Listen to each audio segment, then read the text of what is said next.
One thing I did disagree with John Clayton on, I don't know why I have this feeling. The Broncos have 10 draft picks. 10 draft picks.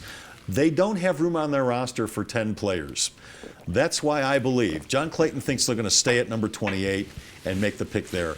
I believe this is the year. If there's somebody ahead of the Broncos that is willing to deal with them so the Broncos can move up and get that right tackle or get that nose tackle or get that tight end that they need, and those I believe are their greatest needs, those three positions, I think John Elway will be extremely tempted to use some of those picks and trade up, move up in the first round. I really believe they're going to do that. Well, I wrote 2 or 3 weeks ago, and I'm sure you saw it at the time. We didn't talk about it very much, but my plan was, I think you were out of town maybe.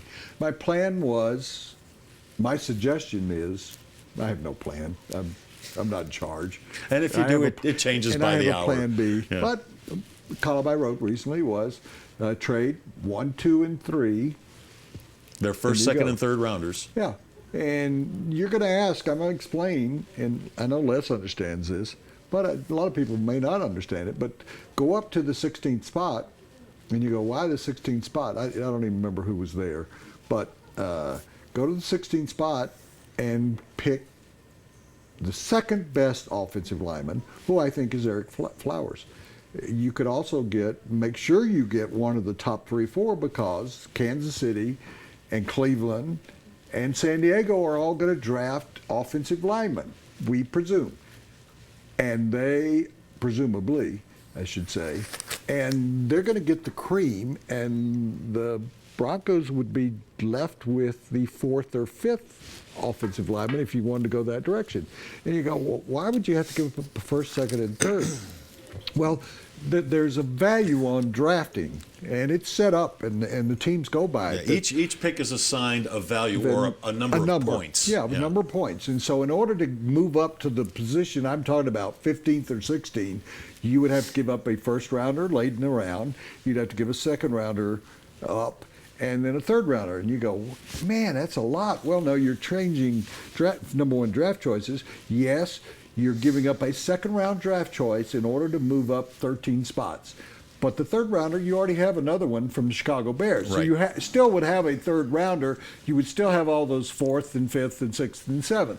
So I think this is a spot to do that. I would agree with you.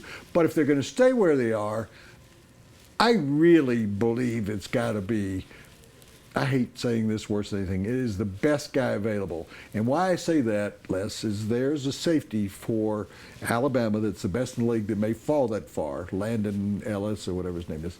I think they could probably get a defensive end. And you talked yesterday, they do have Malik Jackson, they have Derek Wolfe, Antonio Smith, I think is going to be helpful to them. But in the 4th spot, they're really not that strong. And you want to alternate those guys. You want to keep them as fresh as possible, right, particularly at altitude. So I think that defensive end, you've talked about that. I think defensive tackle, there's that guy. I'm going to keep bringing up his name until the draft day, Jordan Phillips. Then there's he's a huge kid.